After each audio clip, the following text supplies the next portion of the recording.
성경에서 만나는 하나님은요, 좀 엉뚱한 데가 있습니다. 기독교인들이 이걸 잘 이해해야 돼요. 그러니까 예수를 믿으면서 하나님이 얼마나 엉뚱하신 분인가 하는 것을 놓치면 성서가 진짜 우리에게 말하고 싶어하는 것을 종종 잃어버릴 수가 있어요. 오늘 우리가 읽은 성경도 그런 대표적인 것 중에 하나인데요. 오늘은 하나님이 나그네라는 모습을 가지고 아브라함에게 나타납니다. 그 창세기 18장은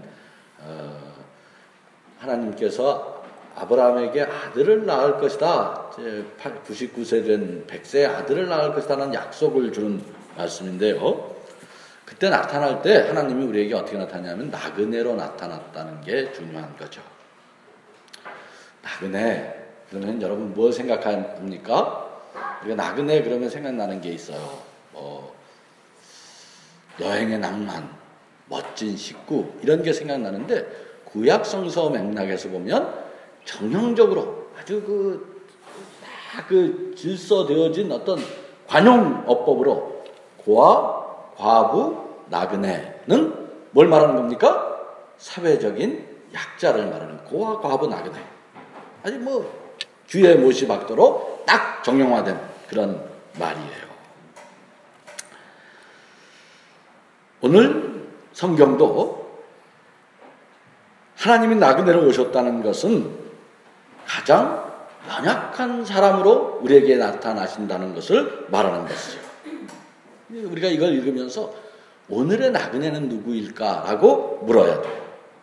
진정으로 우리가 하나님을 뵙고 싶고 하나님을 만나고 싶다면 우리는 오늘의 나그네를 볼 줄 알아야 하는 것이에요.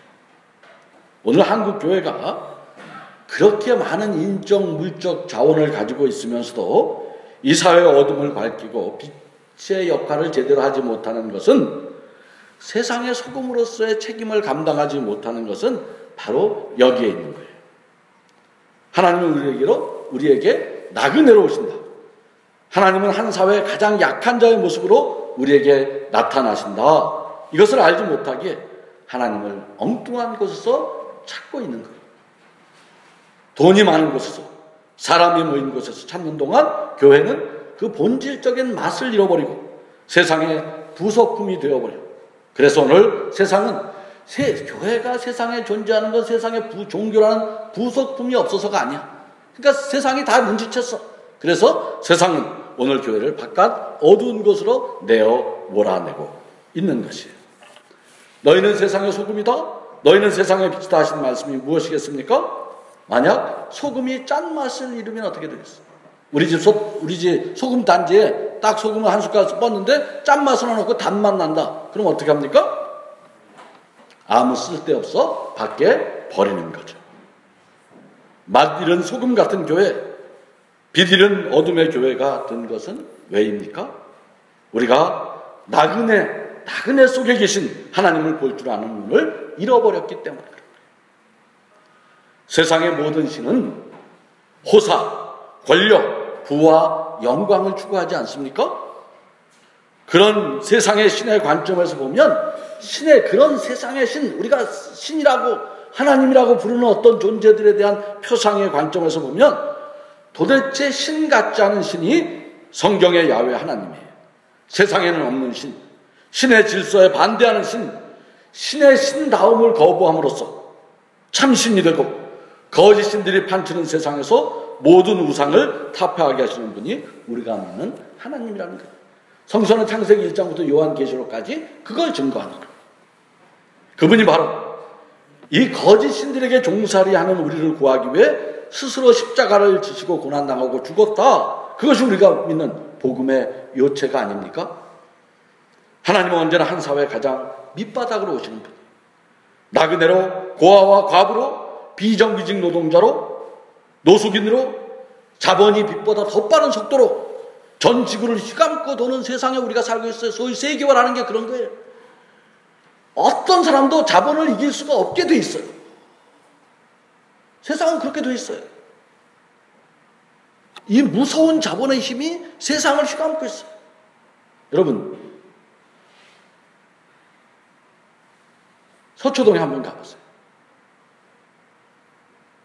거기 노동자들이 700명 지금 노숙투쟁을 하고 있는데 한번 가보세요. 사람이 죽었어. 아니, 그게 좋다 나쁘다 문제가 아니에요.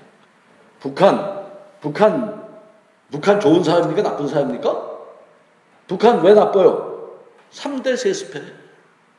3대 세습하잖아요. 다 욕하지. 자본이 3대 세습하는 건 아무도 욕을 할 수 없게 돼 있어요. 그런 세상이야. 그래서요, 이런 세상에서는 힘없는 사람들 당하고 죽어 쫓겨나고 하는 그 억울한 힘없는 이주민들, 장애인들, 어린이와 노인들, 우리에게 그런 모습으로 우리에게 다가오시는 분이라는 것을 우리가 놓치면 우리는 하나님의 축복의 기회를 상실하는 거예요. 이 나그네로 오시는 하나님, 그분을 우리가 붙잡으면 그러면 축복받는 거예요. 진짜 이 세상에 축복이 필요한 것은 그래서 그래요. 그런데 이걸 놓치면 하늘의 축복은 사라져버려요. 우리가 이걸 알아야 돼요. 마태복음 25장 최후 심판에서 그려지는 심판의 기준은 무엇입니까? 하나님이 양과 염소로 갈리면서 심판하는 건 뭐예요? 왜 다 착각한다니까? 심판의 기준이 뭡니까? 너 11조 얼마 했냐? 11조 떼어먹었냐? 교회 몇 번 빠졌냐? 76%까지는 합격, 75% 이하는 그렇게 나와 있어요? 내가 줄이고 목마르고 옥에 갇히고 나그네 되었을 때 그렇게 말하잖아요. 하나님은 그렇게 지금도 우리에게 엉뚱한 모습으로 다가오고 있는 거예요. 하나님은 엉뚱한 분이시다 하는 것은 그분이 우리에게 나타나신 모습만 그런 게 아니에요. 그분이 우리에게 주시는 메시지도 그분이 지시하는 삶의 내용, 그분이 그냥 엉뚱한 모습으로만 나타나는 게 아니라 그분이 우리한테 알려주는 삶의 내용 또한 엉뚱하기는 마찬가지입니다. 아브라함의 아내 나이는 89살이에요. 사라. 그런데 정말 엉뚱한 예언을 해. 부인, 음식을 먹으면서 네 부인 어디 갔냐? 찾으면서 이듬해 이맘때쯤 이렇게 돼 있어요. 우리 번역에 이듬해 이맘때쯤 이렇게 돼 있어요. 이듬해 이맘때쯤. 근데 제가 공동 번역이 이 번역 중에 이 공동 번역이 진짜 최고로 잘 돼 있어요. 이 우리가 갖고 있는 번역이 좀 제일 좋지 않아. 이 번역을 제가 찾아보니까 개역 성경에는 내년 이맘때쯤이야. 이듬해 이맘때쯤보다는 내년 이맘때쯤이 더 명료한데요. 공동 번역에는 어떻게 되어 있냐면 내년 봄 새싹이 돋아날 무렵 이렇게 되어 있어요. 더 멋있잖아요? 이듬해 이맘때쯤보다 내년 봄 새싹이 돋아날 때쯤. 훨씬 아름다운 번역이에요.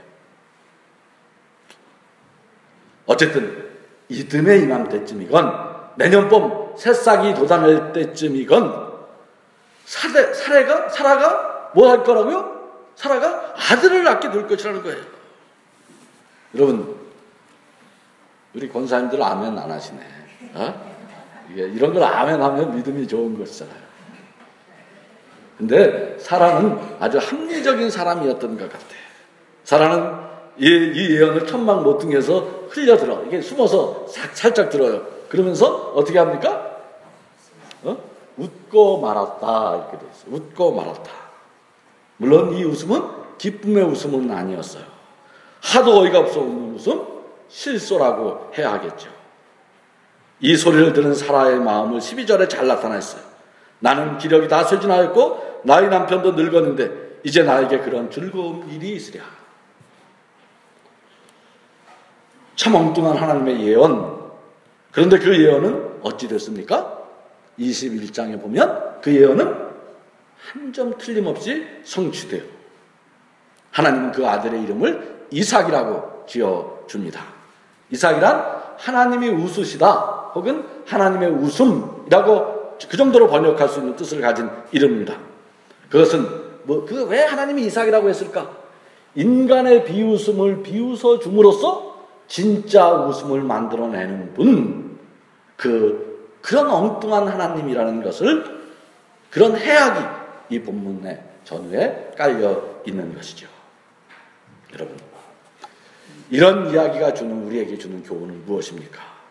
혹자는, 자 봐라, 하나님이 89살의 노 할머니에게도 출산을 약속해 주시고 기어이 아들을 낳게 해주시지 않느냐, 그러니까 우리도 무엇이든지 믿기만 하면 이룰 수 있다, 그렇게 말할지도 몰라요. 혹시 우리 권사님들 중에도 늦둥이 하나 볼 수 있지 않을까, 이런 희망을 갖는 분들이 생겨날지도 모르겠어요. 모르죠. 그렇죠? 모르지. 하나님이 하시면. 정말 그런 것일까? 무엇이든지 믿기만 하면 불가능은 없다. 내 원하는 것은 뭐든지 하면 된다. 그런 적극적 사고방식을 갖자는 것이 성경이 우리에게 교훈하자는 것입니까? 얼핏 보면 그런 이야기로 들릴 수도 있어요. 그러나 그런 이야기는 아니에요. 엉뚱하신 하나님, 나그네로 오시고 엉뚱한 메시지, 내년 이맘때쯤 그런 어떤 한 미래의 한 시간 지시하는 그분이 우리에게 주시고자 하는 무엇이 있는 거예요? 지금 사례는 늙고 연약해. 아이를 낳을 수 있는 가능성은 제로예요. 0%. 사라보다 10살이 많은 아브라함도 이미 아들 낳을 것을 포기하고 있어요. 친아들 상속을 포기하고 15장에 보면 그런 얘기가 나와요. 이거 안 돼. 그러니까 자기 종한테 내 상속을 이어가야 되겠다, 이렇게 생각하다가 또 이제 부인이, 참 아브라함은 훌륭한 사람이야. 그 부인 사라가 진짜 요망스러워. 아브라함은요, 이 상속을 해야 되니까 종한테 줄라. 그 당시에는 종한테 주면 돼. 근데 사라가 손을 흔들면서, 여보 그러면 안 돼. 그리고 어떻게 합니까? 씨바지를 드리잖아요. 씨바지. 그래갖고 나중에 씨바지 들어가고 또 애 나니까 그냥 집안이 풍지박산 내고 맨날 바가지 긁어, 사라가. 그래가 아브라함 막 골치 아파하고, 그런 얘기가 이 15장 이후로 쭉 나와요. 그런데 그 사람의 생각이죠. 그 종한테 줄까, 혹은 씨바지를 드릴까, 이런 데서 애 낳고 그랬기도 했죠. 근데 하나님은 안 된다는 거예요. 하나님은 누굴 고집합니까? 하나님은 친아들을 고집하는 거예요. 친아들. 아브라함도 사라도 기가 막혀 웃을 일이었지만, 그렇게 약속을 믿을 수 없는 것이었지만, 하나님은 끝끝내 친아들을 주시겠다고 그렇게 약속을 하시는 것이에요. 이 얘기의 핵심은 사실은 여기에 있는 거예요. 지금 역사에서 가장 중요한 것은 친아들이냐, 종의 아들, 혹은 씨바지의 아들이냐, 그런 충돌이 여기서 일어나는 거예요. 종의 아들이나 첩의 아들로는 안 된다. 그게 하나님의 생각이에요. 반드시 친아들이 있어야 한다. 그런 말이죠. 왜 하나님은 그렇게 친아들에 집착하시는 것입니까? 하나님은 어느 부모들처럼 남전여비에 가부장조에 물들어 있는 분이라는 말입니까? 하나님이 서자를 천대함으로써 얼마나 많은 인재들을 사장시켜 버렸던 불합리한 봉건적 신분 질서를, 그 폐해를 하나님 모르시는 것일까? 그러면 안 돼. 서자가 어디 있고 적자가 어디 있어. 그런 거 갖고 사람을 차별하고 구별하면 안 되는 거지. 우리는 다 알아. 근데 하나님은 끝끝내 친아들을 고집해요.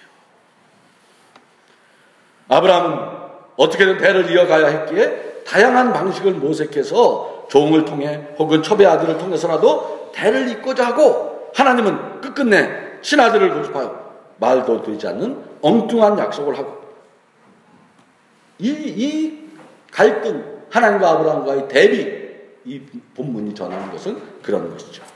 그렇습니다. 요체는 친아들이냐 아니냐 하는 것이에요. 생각할수록 이상해.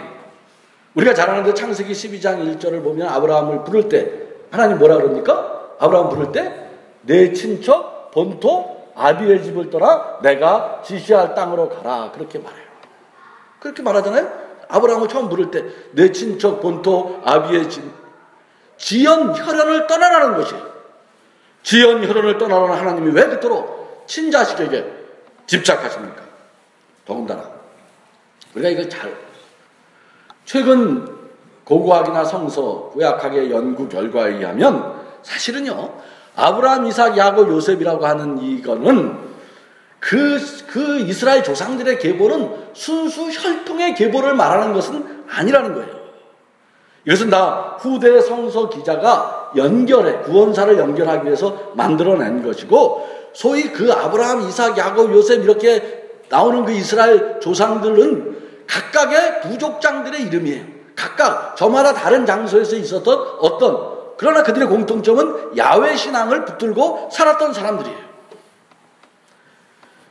아브라함, 이삭, 야곱, 요셉, 그것은 혈연적 관계를 맺은 것, 그것은 후대의 역사 기술가가 자신들의 정통성을 만들어내기 위해서 그렇게 엮어놓은 것이지, 역사적 진실은 그런 것은 아니라는 것이에요. 이게 다 무슨 말입니까? 하나님이 주시겠다고 약속하신 친아들이라는 것은 혈연적인 핏줄의 상속이 아니라 야훼 신앙을 약속으로 받는 믿음의 상속자, 믿음의 혈통을 의미하는 것이라는 거예요. 이스라엘, 아브라함, 이삭, 야곱, 요셉 이렇게 이어지는 이 족보는 혈연적, 지연적 족보가 아니라 약속의 족보, 믿음의 족보였던 것이에요. 여기서 하나님이 말씀하시는 친자식은 혈연의 상속자가 아니라 하나님의 말씀을 약속으로 믿고 그 약속을 이어가는 상속자라는 것을 놓쳐서는 성서가 우리에게 주려는 메시지를 놓쳐버리게 됩니다. 여러분, 이렇게 묻는 거예요. 뭐가 친자식이냐? 진짜 하나님의 역사를 이어가는 친자식이 누구이냐? 약속의 자식인가? 아니면 혈연의 자식인가? 물어보라는 거예요. 우리 말로 하면 배 아파 난 자식만이 내 자식이 아니라는 거예요. 하나님의 약속의 역사는 그런 혈연 지연을 훨씬 넘어서는 새로운 지평이 열리고 있다는 것이에요. 우리 자신의 삶을 한번 생각해 보세요. 친자식, 그게 희망의 징표입니까? 여러분, 자식 덕 좀 봐야 되겠다 이렇게 생각하는 부모님들 요즘은 별로 없어요. 자식이 아니라 뭐라 그럽니까? 네? 자식이 아니라 왼수라는 말, 그런 말 들어본 적 한둘이 아니야. 혈연적 자식, 문제는 혈연적 자식이 아니라 미래를 향한, 내년 이맘때쯤이라는 그 미래를 향한 약속이 있느냐 없느냐가 아니겠습니까? 여기서 성서가 주목하신 것은 자식을 낳았느냐 못 낳았느냐가 아니라 소망이 있느냐 없느냐 하는 것이죠. 그래서 그 기준은 내년 이맘때쯤이라는 약속의 신앙에 달려있는 것이에요. 그리스도인이란 혈연의 자식을 낳는 사람이 아니라 약속을 잉태하는 사람이어야 한다는 말이에요. 여러분 잘 생각하세요. 고작 내 새끼 성적으로 시시비비에 빠지고 내 아들 무슨 월급 많이 받는다, 부자 됐다, 출세했다, 그런 것 때문에 어깨 피고 돈 몇 푼으로 미래를 규정하고 사회적 지위와 가문의 배경으로 사람을 평가하고 인생의 한계를 설정하는 그런 사람에게서 약속의 자녀는 출산되지 않는 것이에요. 그런 사람, 그런 가치에 쪄들어 있으면 그것은 절대 약속의 자식을 낳을 수 없는 거예요. 아무리 제가 지난 금요일날 김영기 목사라고 그 캄보디아 선교사 우물 파는 그 선교사 장모 돌아가셔서 갔다 왔는데, 시골에 갔는데 아들 둘에 딸이 8이야. 막 버글버글해. 야, 진짜 대단하더라고. 10명이 서 있는데. 근데 여러분, 자식이 많다는 게 대수가 아니에요. 약속의 자녀는 그런 데서 나오는 것이 아니에요. 이듬해 이맘때쯤 내년 봄 새싹이 돋아날 무렵 내가 너를 찾아오리라. 그때 내 아내는 이미 아들을 낳았을 것이다.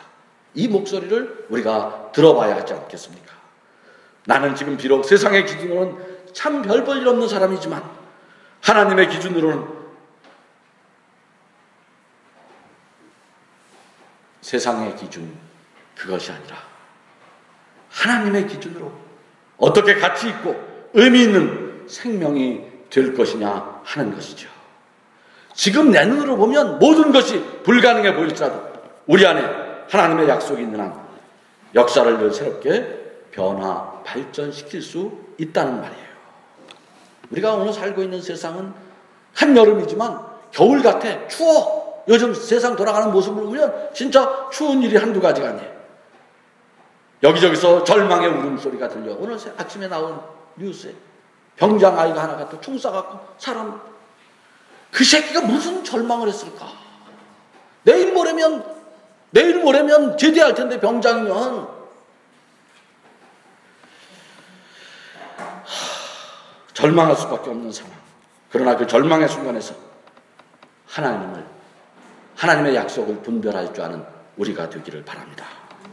그 한겨울 같은 역사 속에서, 이듬의 역사 저편에서 솟아나는 새싹을 볼 줄 아는 믿음이 필요한 것입니다. 바로 그 믿음을 가진 이들이 약속의 부모가 되는 것이며 믿음으로 친아들을 잉태하는 것입니다. 성경은 이 믿음의 족보를 생생히 증언하고 있는 것이 아닙니까? 이듬의 이맘때쯤 하나님이 주시는 아들이 태어날 것이라는 믿음으로 내게 주신 삶의 기회를 선용하는 우리가 되기를 바랍니다. 오늘 내 모습으로 나를 규정하면 안 되는 거예요. 오늘 나를 규정하는 모든 가치들은 세상의 기준이지 하나님의 기준이 아니에요.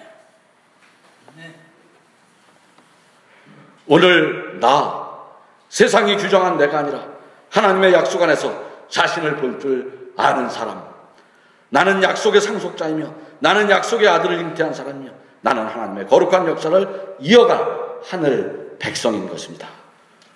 오늘 나그네로 우리에게 오시는 그분을 가장 정성스럽게 맞이함으로써 새 역사의 주인공이 된 아브라함처럼 오늘 내게 전혀 불가능해 보이는 절망의 현실 속에서도 새날을 맞이하는 믿음을 지닌 그 믿음의 조상들처럼 우리도 진정으로 믿음의 신아들을 잉태하여 새날 새 역사를 이루어가는 믿음의 사람들이 다 되기를 바랍니다. 이듬해 그맘때쯤